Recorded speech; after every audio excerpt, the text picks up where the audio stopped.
Yeah, for those, how many people are new or sort of newish to all this? Yeah, so we have a lot of different programs to nurture people's transformation here, such as Sunday Sangha, such as weekday meditations, other kinds of programs. We have classes, we have workshops, we have intensive practice periods, we have lots of opportunities here, but we also have retreats. And retreats have always been part of the Buddhist tradition, going back to the Buddha himself. To me, anybody who really wants to change using meditation as part of the process of change, retreat is sort of essential these days. And I'm not looking for more business. So it's just because the nature of our culture, as we all know, it is so busy. The pace is so fast, and most of the work we do is conceptual, is stimulating people most on the computer. So our minds are, I think, much more highly stimulated than our ancestors. And I'm saying this is a fairly recent phenomena that I think we all know, which means oftentimes on a daily basis, all we can really often gain from our meditation is just a little bit of calmness, a little bit of stability, a little bit of capacity, not to go too far off the deep end. And that may be a little bit of an exaggeration.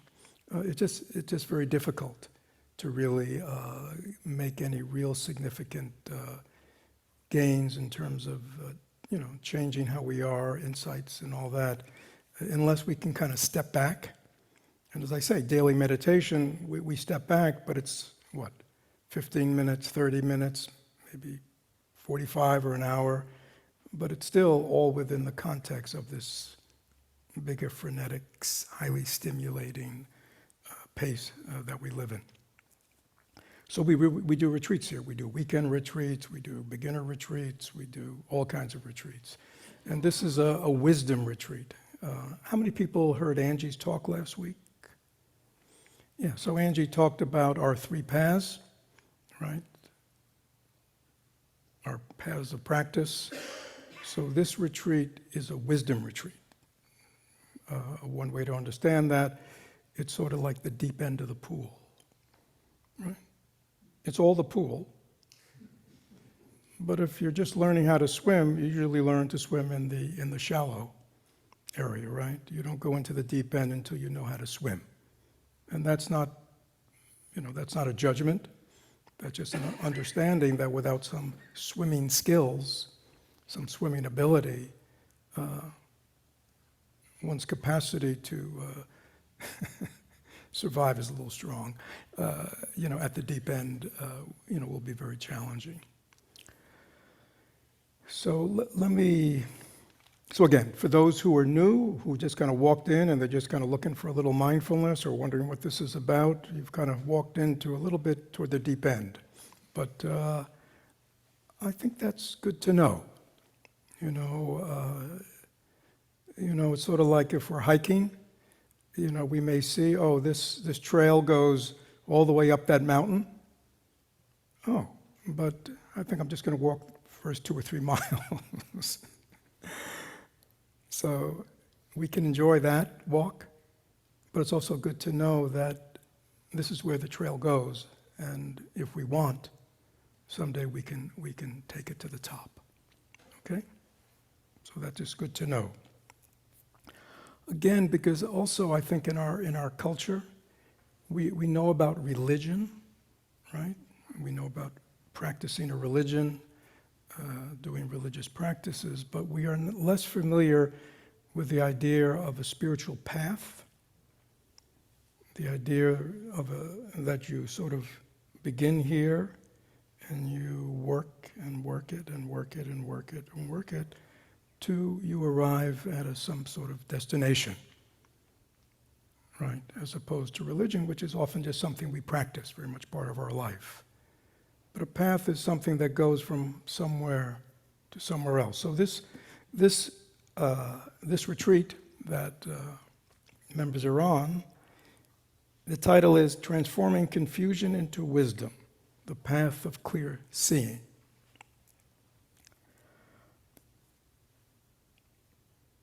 Everybody know what confusion is?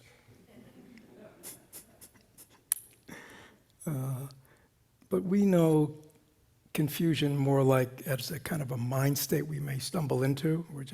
I'm really confused today, or really confused what's going on. But it's usually more specific. Hopefully it's not a chronic state of confusion. But what we're talking about here is a chronic state of confusion. And that confusion is we don't know who we are. We're confused about who we really are.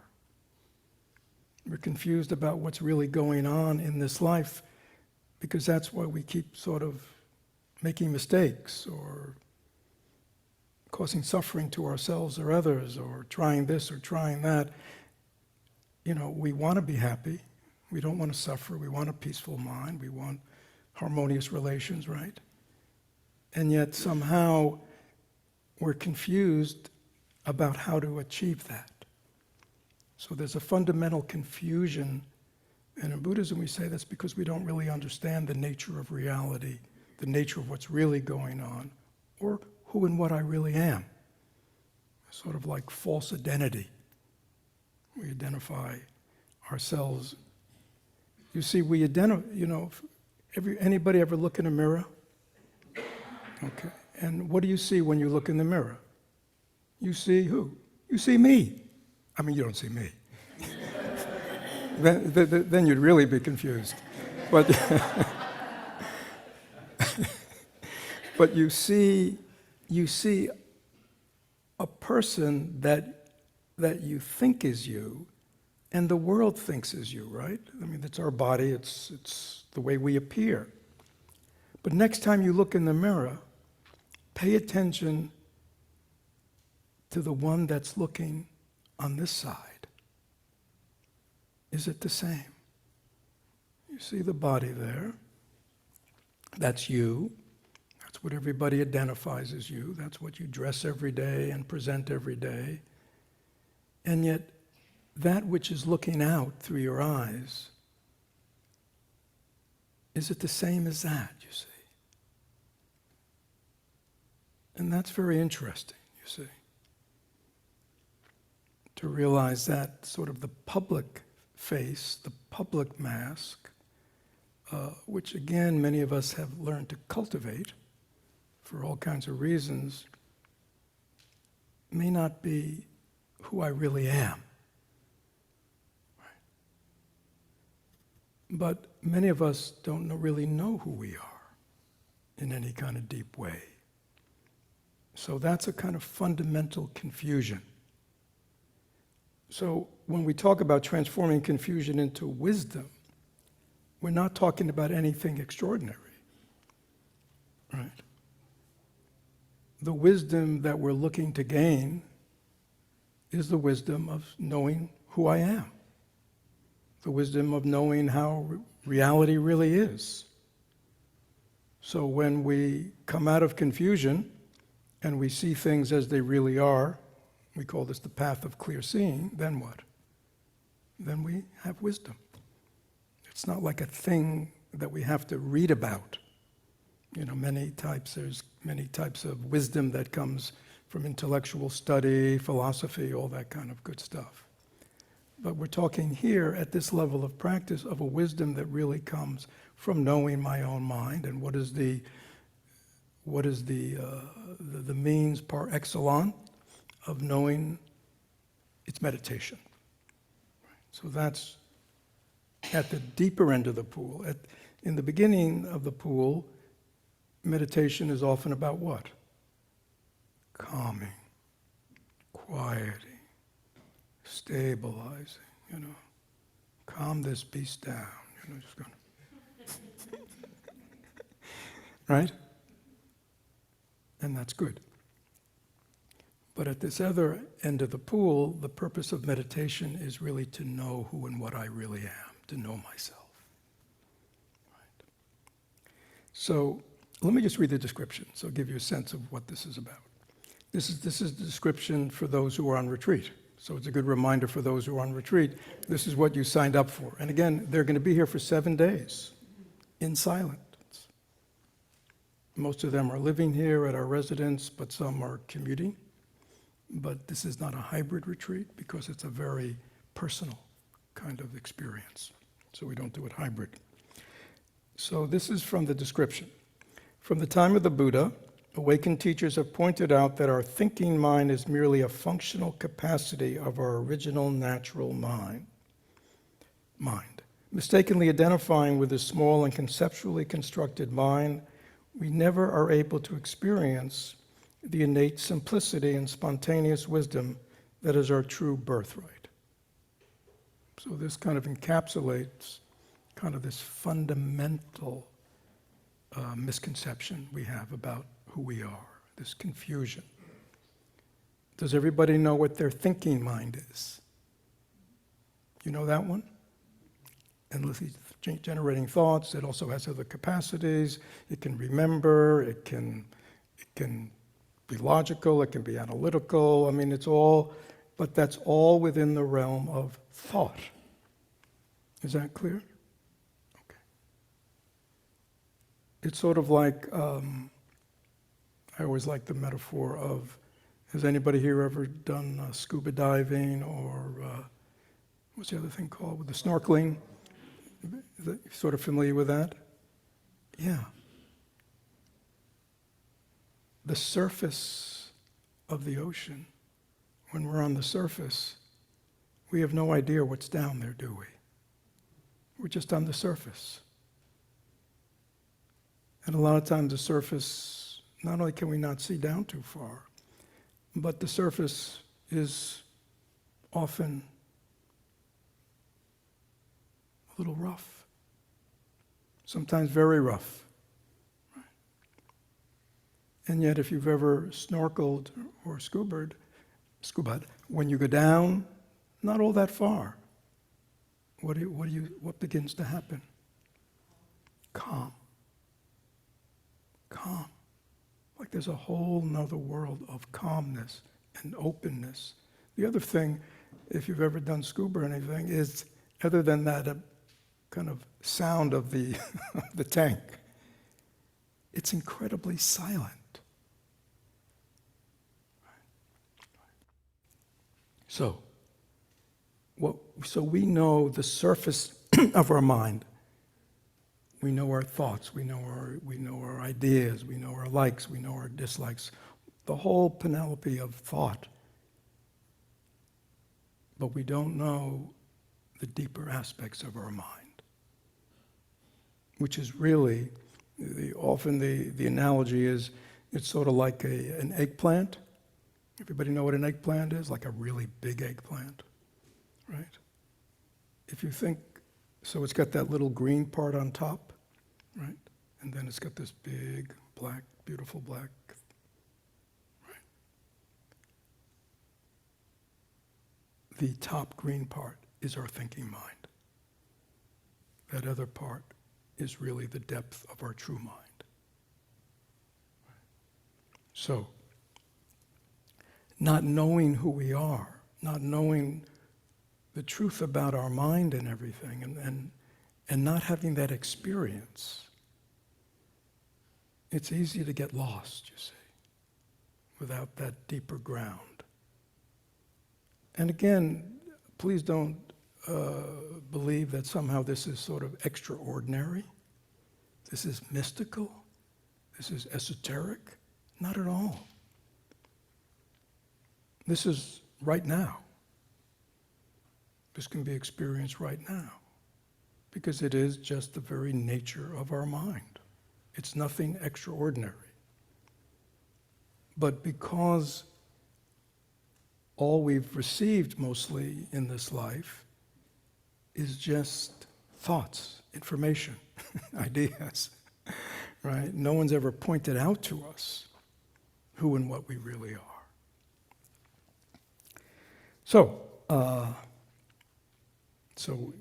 It says, awakened teachers have pointed out that our thinking mind is a functional capacity of our original natural mind that has an innate simplicity, a spontaneous wisdom. It's hard for us to believe because we think that our wisdom, our understanding comes from words, comes from intellectual understanding. But actually, our mind has the capacity of just knowing, without thought, just knowing. Like, does everybody know they're here? If you know you're here, just raise your hand. This is not a trick question. You didn't have to think, did you? You know you're here. I mean, there are lots of things I could ask you, and you would just know them. You don't have to think. Actually, this innate knowing quality of our minds is really quite wonderful, and it's very natural. And when you tap into it, it makes life a lot easier. Because then you can trust that there's a quality of you that's knowing, that has its own innate wisdom, it has its own innate compassion. And we all know that, right? We never ask ourselves, see, like, where do thoughts come from? This is one of the things that people on retreat will be exploring. Just for a little experiment, just close your eyes. And just look into your mind, wherever you think your mind is. And just watch your mind. And the next time a thought appears, try to see where does it arise from? Where's it coming from? So you don't have to do anything, you're just observing.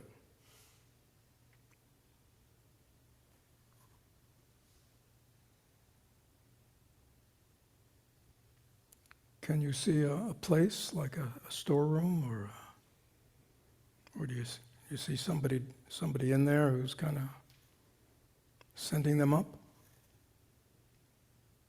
Just look into your own mind. Where do thoughts come from? Where do they arise from?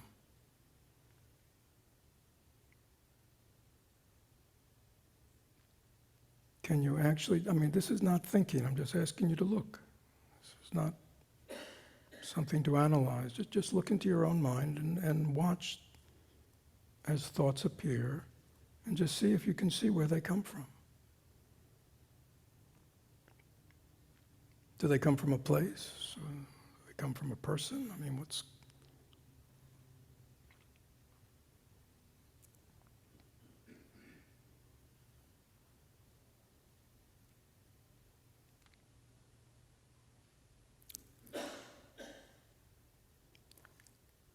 Anybody discover the place they come from?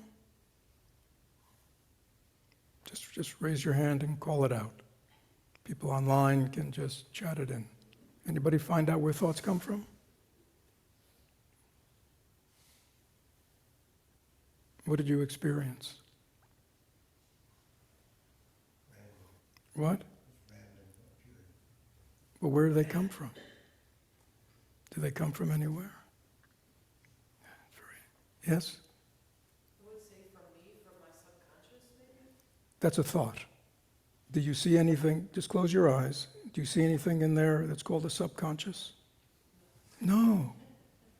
So this is getting out of our ideas about, but actually looking to see what's really going on. I'm just sort of messing around now, but this is what it's about. You see, it's like,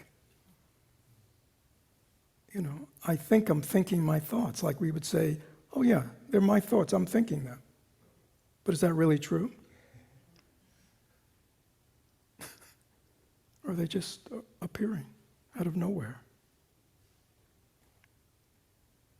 Which is very interesting. Because most of us are the slaves of our thoughts.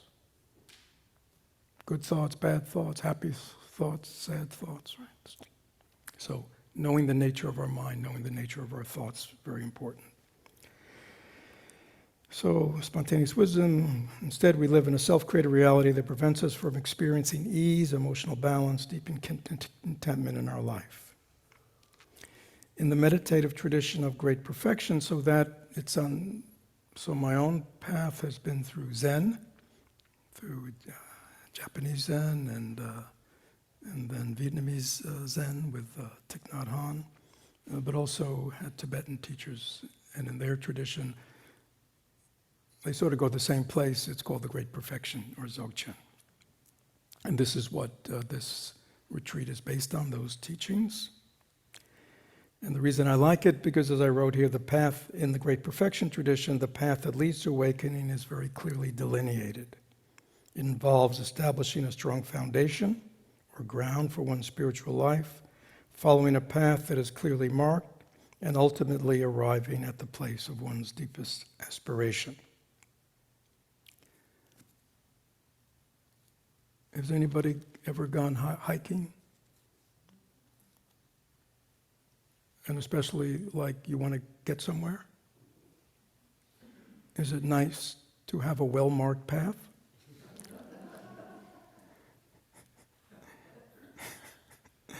Have you ever gotten onto a path that's not very well marked? And right. Or have you ever tried to bushwhack? Right. And so for many of us in our spiritual healing, transformative, whatever we want to call it, it's sort of been like that, you see. We're sort of, trying that little trail, and that doesn't seem to go where we want, or all of a sudden it kind of peters out, so we go back and find another trail. You see, it's sort of been like that, right? So it's really wonderful to find a well-marked trail that many people over thousands of years have followed, and it delineates a very clear path that starts where we are and takes us all the way to where we want to go. So that's sort of what this retreat's about. And just very simply, because I really want to piggyback on what Angie talked about last week, which was hosting guests. Everybody who was here last week, remember hosting guests? And that's sort of a preliminary, but so just very quickly, for those who are not familiar with a spiritual path, in this path, it begins with learning some very basic ways of looking at this life. The sense that a lot of our suffering, a lot of our problematic relation to life is that we just don't understand what's going on here. Now, these are not like, again, profound, esoteric, mystical truths. These are obvious. The interesting thing about the Buddhist path, it's not divine revelation, it's just the Buddha, from his own observation of himself, his life, and those around him, came up with this path. So, what are some of these things that we reflect on? Anybody ever hear of impermanence? Impermanence means what? Things change. Change. Nothing's stable. Everything's changing all the time. We're changing, climate's changing, people are changing. You look into your mind, you spend a couple hours watching your mind, what do you notice? One thought the whole time? No, just watch your mind during the day. Look at all the thoughts that come and go, the mind states that come and go, the feeling states that come and go. Everything's changing. The problem is we, meaning people who are confused about that, want things to be what? Permanent, don't we? We want things to be permanent and stable. So in the face of this endless changing, we suffer. We get anxious, we get scared, we get sad, we get angry, we get frustrated, right? Because we have this wrong belief that things should be permanent. So this is very quick, but these are the kind of things that these are called preliminary. Like before you even cross your legs or learn meditation, You need to kind of clear things up. Another one of these fundamental preliminary reflections is everything's happening because of causes and conditions. It's like a fundamental law. Why is this happening? Because of causes and conditions. And that's everything. Why am I the way I am? Cause and conditions. Why are you the way you are?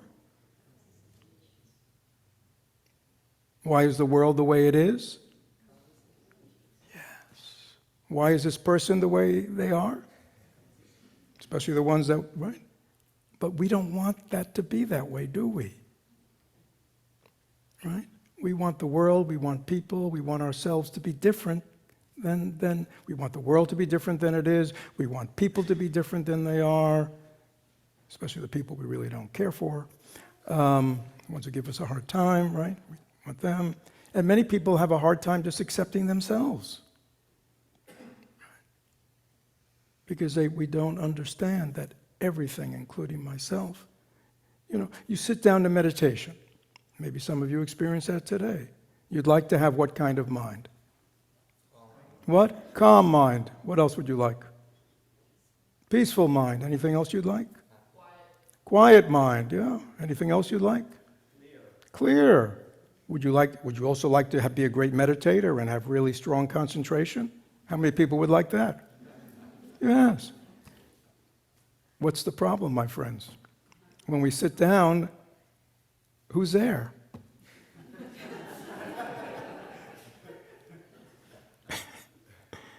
You see? Now, you could get frustrated, you could get disappointed, you can get angry, you could despair, or you could understand, the mind that I'm sitting with today is the mind that I've been cultivating because of causes and conditions. That's all. And here today, I want to begin to train it up to be different, you see. So there's no frustration, there's no disappointment, there's none of that emotional stuff, because we understand, it's the same way with the world. Why is the world the way it is? Causes and conditions. So anyhow, there are 3 or 4 or 5 of those that we meditate on that are very important. And one of the really key ones is what we call bodhicitta, or developing a great love for everyone, great compassion for every human being. Not just the ones we like, not just the ones we think are deserving. So we have to work at that one, so we can have a wider understanding. So these are preliminaries, right?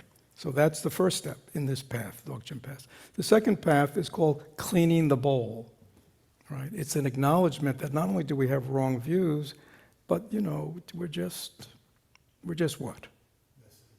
What? Messy. We're messy.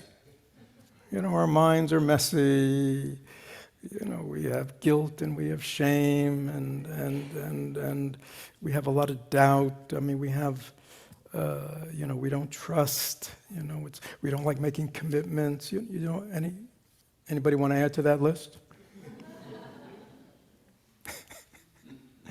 The problem with all that is it gets in the way of our spiritual progress. Okay. That's the problem with it all. So rather than,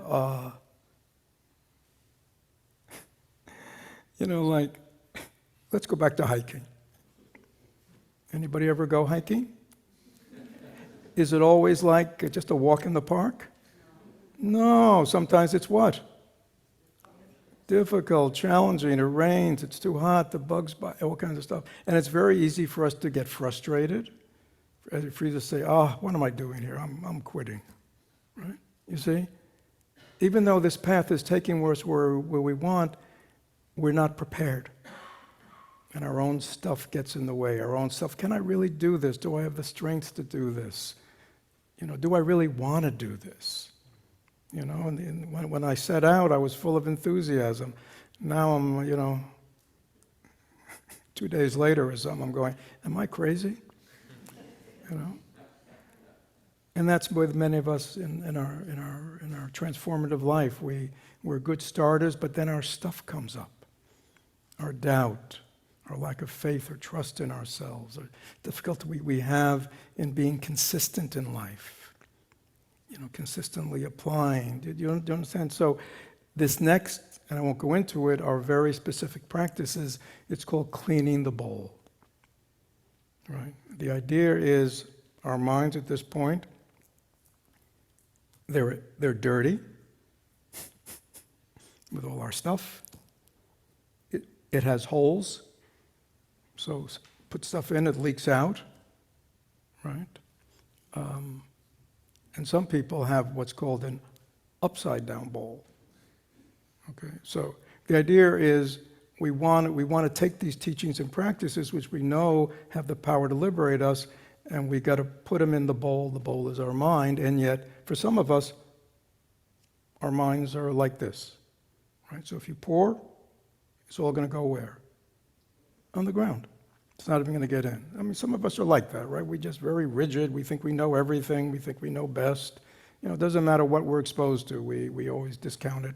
And so it doesn't matter what teachings or what we hear. It never sinks in. But then some of us, no. My bowl is upright. Pour in the milk. Pour in the ambrosia. The trouble is, it's a dirty bowl. You know, filled with a lot of our stuff. So we got to clean that up a bit. And then some of us, we clean it up, but then it's got little holes in it. So it always seems to leak out.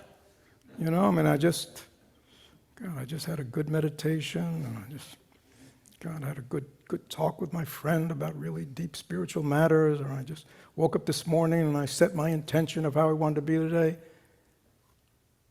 Right? 20 minutes later, what? That's the leaky bowl, right? So, obviously, the idea is let's get it straight at the beginning, right?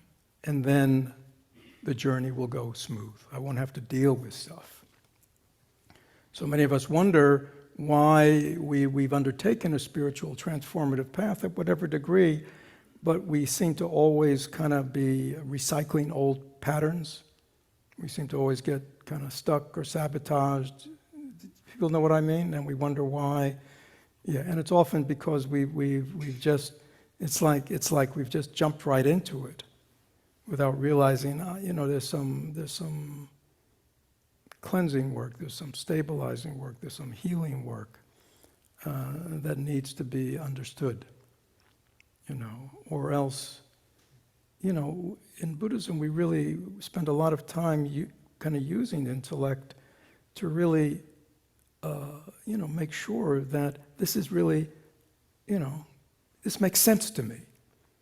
This path is logical. I mean, you know, I've investigated the practices. I know they work, you see. So there's a level of trust and commitment that's there. But if we don't do that, then our usual ways of doubting and all that will come up. So that's all preliminary. Okay? And then we get into meditation. And in Buddhist meditation, for those of you who knew, there are kind of two types. The first one is sort of what we did this morning, which is called single-pointed concentration, samatha, which is a Sanskrit word, or calm abiding, mental tranquility. These are practices that calm and stabilize and clarify the mind. Very important. So that's one body of meditative practice. And the next body of practice, which is really more important, which is called vipassana or insight, which is sort of what this retreat's about. So what does that mean? What single-pointed concentration practices or mental tranquility practices give us, and maybe you've noticed that, it will calm us, it will stabilize us for just a period of time. Do you notice that? And then you have to keep, got to take some breaths, got to calm myself down, you know, I better start meditating again, you know what I mean? Because I'm just kind of losing it. So meditation in that case will work, but it'll only work as long as we're doing it, or it'll give us some effects afterwards. But it doesn't give us a calmness and a peace of mind that comes from insight, from knowing. Okay. Now, what does that mean? Well, for example, just to use an example we talked about, right? So, people upset me, the news upsets me, all kinds of things upset me, right? Anybody ever been upset? About life, about people, about themselves, many people, they're upset by themselves, right? Okay? And so we kind of, in a therapeutic way, we kind of, learn to kind of, make things all right. But yet we never get at the fundamental misconception that is supporting that. Okay. So when we really have wisdom, this is not even very deep. Everything is impermanent. Does anybody ever here get bent out of shape when things change?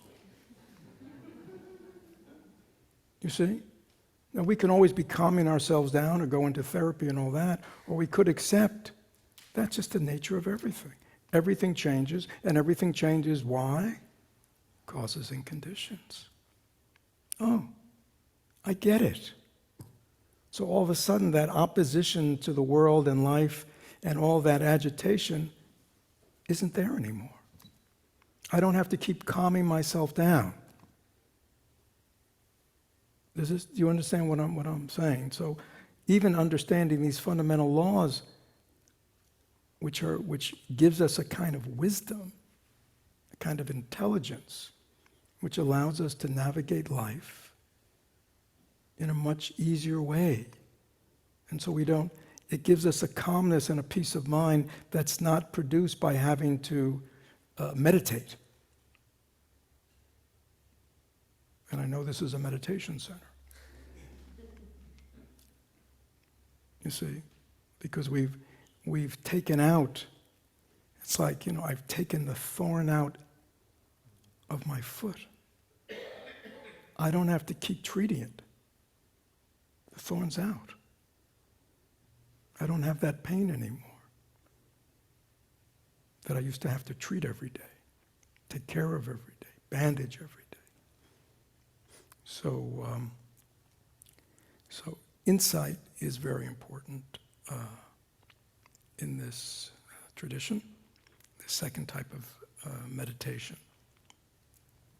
So Angie last week, for those who are here, remember she talked about a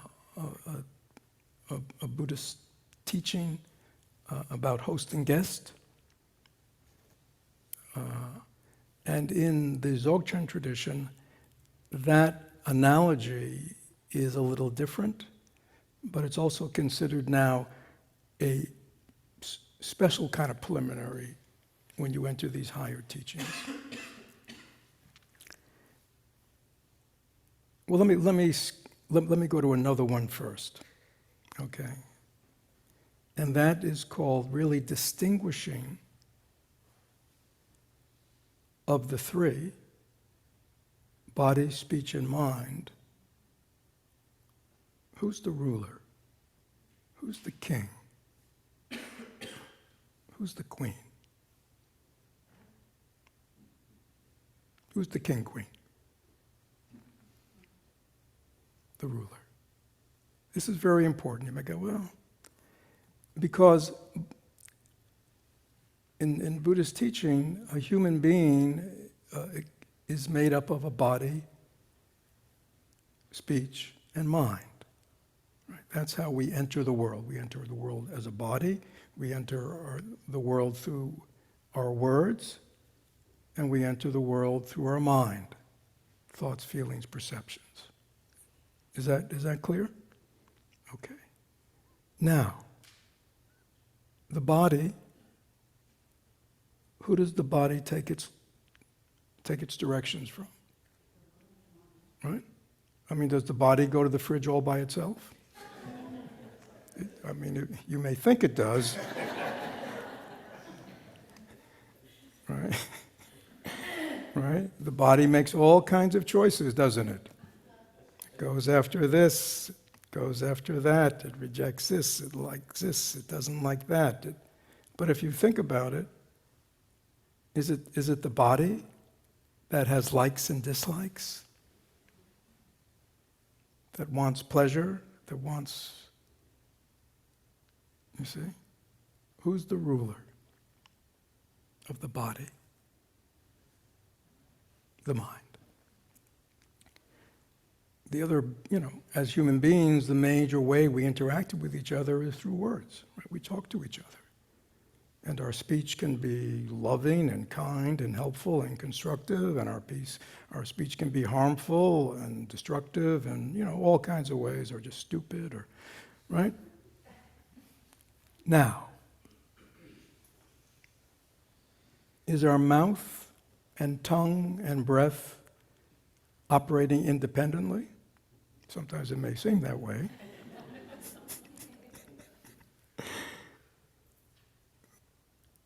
Who's giving it direction? Who's telling it what to say? Anybody have an idea? What? The mind. So this reflection is very important because it gets clear at this level of practice, when meditation is really about understanding the mind, that this is most important. That if we transform the mind, then naturally we will transform the way we speak and the way our body acts, you see, because we've gotten to the ruler. And when the ruler changes their agenda, the actions of our body and speech will change. So again, if you want more bang for your buck, so to speak, work on the mind. Because again, speech is just, the mouth is not the one who's overseeing what we're saying. So it's very important before we begin this deeper meditative practice to really get, happiness, sadness, peace of mind, agitation, all these things, they all come from the mind. When you really get that, you understand, if I just work on my body, and if I just work on my speech, and I don't work on my mind, I'm always going to be struggling, you know what I mean? It's always going to be sliding back. But if I can change my mind, then the actions of my speech and the actions of my body will fall right into place. So this is kind of an early kind of reflection to really get, mind is the ruler here. And if I want to change, if I want to transform the way I show up in the world, the choices I make, decisions I make, how I relate to people and all that, it's the mind that I really got to do this work in.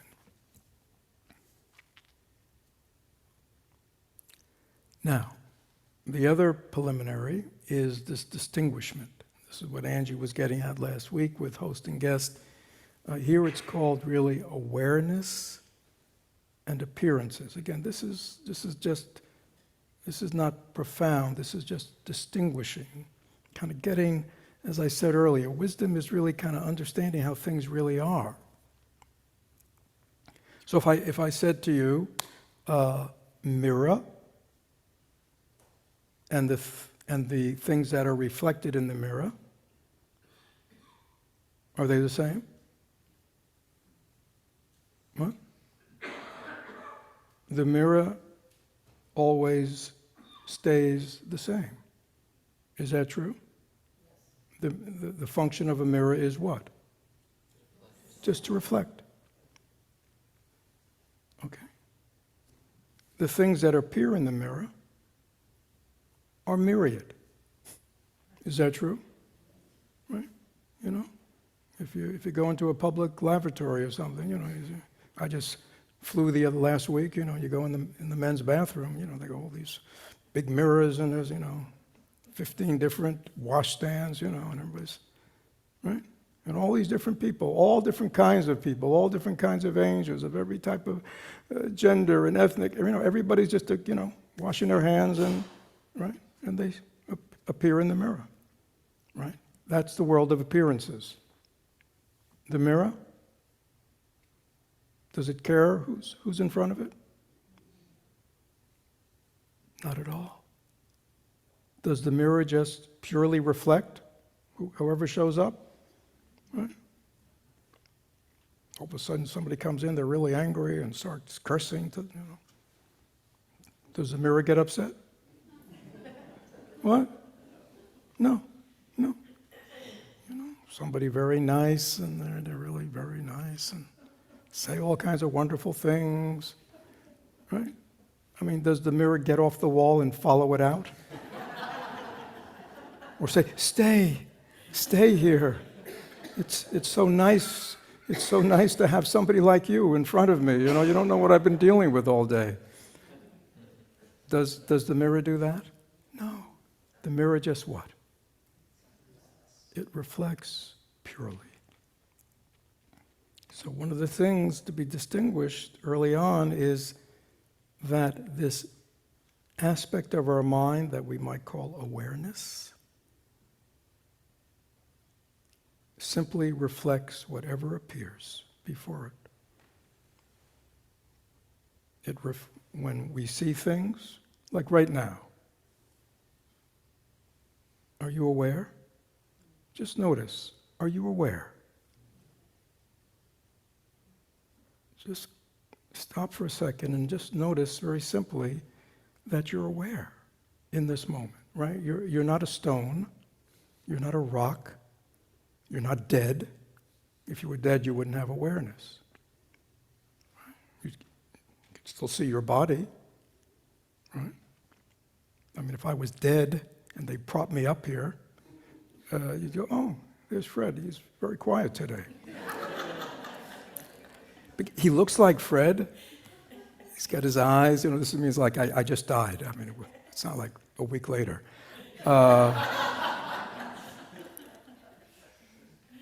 Right? He still has eyes. He still has ears. He's got a nose. He's got a mouth. He's got skin. But why isn't he responding? Why isn't he responding? Because he's no longer aware. He's dead. So, right now, we're alive and we're aware. And that awareness is just a fundamental, it's the fundamental aspect of mind. It's like the mirror. And in that fundamental awareness that you're all experiencing right now, what's appearing? What's appearing in your awareness right now? It's not a trick question. Sights. What do you see? You see, or you can look around the room. You could, right? All kinds of things appearing. What else is unfolding in your awareness right now? What? Hearing, sounds, sights, sounds, thoughts are appearing, right? What? Temperature, feeling tone in the skin, comfortable, uncomfortable, depending on your own. Everybody have a nice, comfortable body? Anybody a little uncomfortable in their body?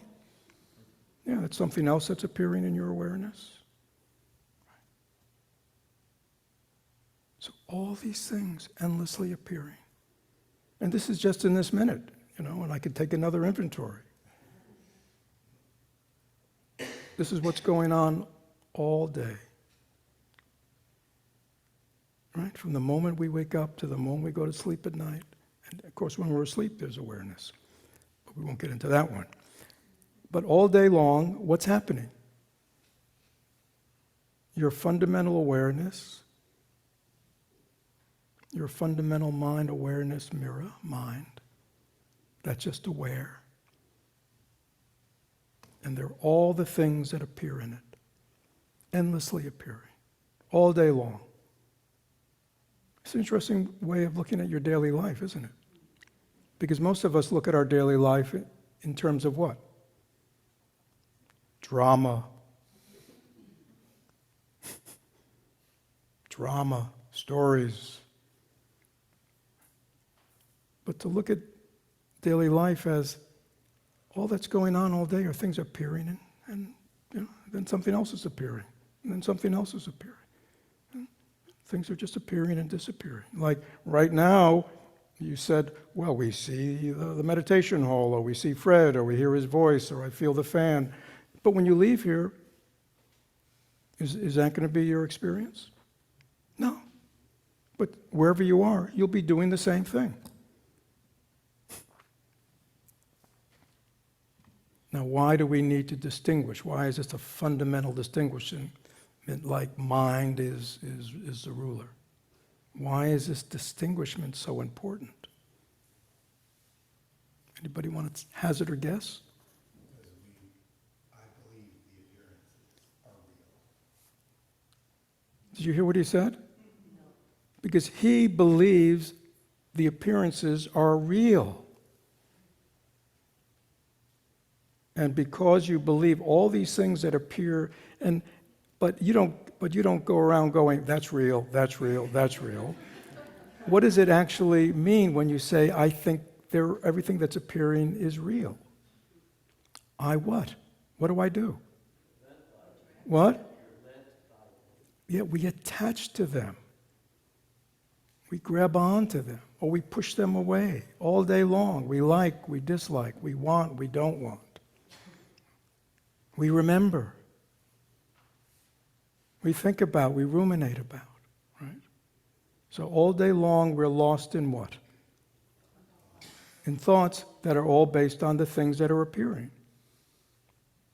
We've totally forgotten what? That fundamentally our mind is a mirror. And things are just appearing. You know, 1 million different people could have appeared in front of that mirror all day. All kinds of faces, all kinds of mind states, all kinds of drama the mirror might have seen. Do you think at the end of the day it's any different than when it started out in the morning? No. It's hard for us to believe. Remember earlier I talked about we all have this deeper mind. It's the mind of awareness. And when we know it, not just intellectually, but we actually know it, experience it, it makes life much easier to live, doesn't it? We can still live in the world of appearances, but we're not always in drama around it. Let me stop for a few minutes. Any questions? Any challenges? We have a few minutes. I know, I don't know, for newer people, this might not what you thought you were walking into today, this kind of talk. Usually it's a little different on Sundays, but again, as I explained, we're having this 7-day retreat, and this was the first talk for it. Any questions about what this means or how to live it, or don't be shy. This may seem very bizarre or radical or weird or not very relevant. I don't know. What's going on? Anybody want to ask a question? Online too? Yes. Online, Monica says, if suffering comes from a sense of self, me, mine, how do we live with our work, our children, when we care about them? When we care, don't we suffer? How does understanding that the problems come from causes and conditions help us not suffer? That insight doesn't always help with that. Yeah, that's another Dharma talk right there. but since it was asked and I said I'd take questions, I'll do my best to respond. Yeah, so it's not that we don't, each of us have a subjective sense of me, like this is me, but that we identify it as a solid thing that's permanent over time. And we attribute all the things that appear to us through it. It's sort of like I, me, my, Fred becomes the filter. And anything that appears to it, Fred is filtering. How does he filter it? In terms of himself. Likes this, doesn't like this, agrees with this, doesn't agree with that, wants this, doesn't want that, needs this, doesn't need that. Right? So when you have a self at this, if the phrase self-centered, that means what? That everything in life for a self-centered person is all about me. Anybody ever been around a really self-centered person? Very easygoing and nice to be with people like that? No. And again, we certainly fall into that category too at times. So, we're still in the world, but we've given up this identification as a separate self, which means we are now available to be open to everything and everyone without that filter, without that wall of self always trying to manage things. Yeah, is there suffering in life? Is there suffering in the world? Of course there is. Now, how do we respond to that suffering? By creating more suffering? By creating suffering within me, does that help anyone? No. So to be open to the suffering of the world or other people is to cultivate wisdom and compassion so we can respond in a helpful way. At the same time, unfortunately, much of the world's suffering and people's suffering is self-created. By their own wrong thinking, by their own anger, by their own hatred, by their own intolerance, by their own fears, right? That's something that we can do something about. People can do something about. So a lot of suffering in ourselves and other people in the world is self-created. There are big things, just, sickness, old age, and death. Isn't anybody ever been really sick? Well, yeah, there's a little suffering involved in that, isn't it? Anybody ever been in pain? Yeah, there's suffering. Losing somebody you love, suffering, right? So there's lots of suffering just going through life. Getting what you don't want. What? Yeah, a little bit of suffering. Getting what you don't want. Yeah, a little bit of suffering. But the trouble is we add on, because we don't accept, we don't understand, we want things to be the way we want them to be, we want people to be the way they want, you know what I mean? That's self-created. Right? And individuals do that. World leaders do that. It's the same thing. So, having this kind of view that I'm talking about today really allows us to be much more present, in this case, to our children. Right? When we're present to our children as like they're just an extension of me. And I want them to be the way I want them to be. I want them to act the way I want them to act and show up the way I want them to show up. What happens? What? What? Anger. Yeah. The parent is what? Frustrated, angry, disappointed. The child is what? Anybody like to be controlled? Anybody remember being a kid or a teenager? You certainly love when people told you what to do. Yeah. Okay. Yeah. Yeah. So, yeah. We want to be able to show up in the world and deal with our life and responsibilities in a wise way, intelligent way. But if we're totally lost in our own self-righteousness, if we're totally lost in my way or the highway, we're going to suffer, and we're going to create suffering for others. But when that self is no longer running the show, we have the capacity of opening. Oh, yeah, I want to understand where my kid's at. I want to understand them. Doesn't mean I'm going to agree with them, right?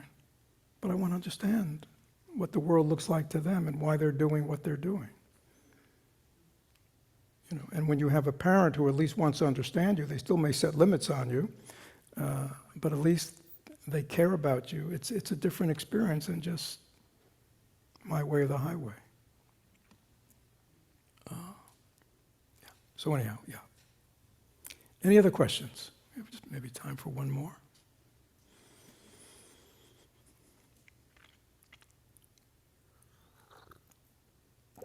Yes. We're talking about like moments of presence and how they come and go, right? Let me just say it because we have people online and other people who have hearing devices. So you're saying that I was saying that we all have moments and they just come and go. Mm-hmm. So when we have pure. Oh, wait, hold on. They're giving you a... Yeah. So when we have periods of time where the presence is deeper and stronger, but then as we feel it kind of fleeting, is there like indicators or way? Because personally, I find myself coming in, tapping in. I can be there for a while, and then something drags me, pulls me back out. Yeah. Are there like indicators or? Yeah, that's another whole retreat in intensive. All right, Yeah, so it's like this. What's your name? Brian. So Brian is Brian. Brian has his own causal conditions. He's led his life, and at some point, for some reason, he learned about maybe meditation, or he learned to tap into, right? Okay. The problem is, he's been cultivating a very different mind for a long time. Okay. So, what you're talking about is what's going to happen. That's why we practice. In Dzogchen, it's called, there are actually 3 stages. First stage is called recognition, right? It's like recognizing the mirror, right? I've always just gotten lost in the appearances. Now I have a taste, I have an experience of my aware mind, that's just aware. So that's the beginning. Right? But then the next stage is called familiarization, which is what you're talking about, right? I'm used to this other mind state. I'm much more familiar with that one than this one, right? So that's practice. Practice is discipline, self-awareness, willingness to let go and come back. Being mindful. Mindfulness really means to remember. Remember who I really am. Remember what I'm really about. So it's a constant practice. Don't be disappointed in yourself or frustrated. It's practice. And over time, if you practice consistently and nurture that aspect, become more familiar. At this point, we're very familiar with being lost in the world of appearances. That's very, we're used to what? A lot of people begin the meditative path or our path here, and they go, I don't know, have I just become a boring person? They actually say things like that. Like, what do you mean? Well, I don't know. And when you ask them what they mean, that means, like they're missing the drama.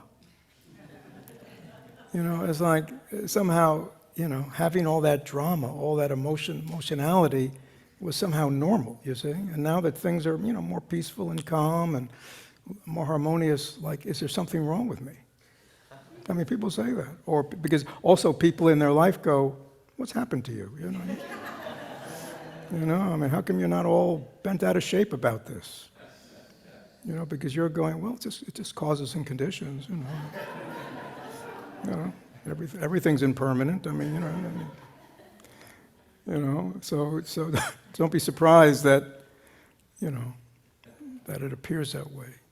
But, I mean, okay. Yeah, practice. 3 fingers means what? What was the third? Oh, the third stage. So there's recognition, there's familiarization, and then there is the actual integration into life in all aspects. That it becomes a moment-to-moment experience. Okay? So good. So thank you all for coming.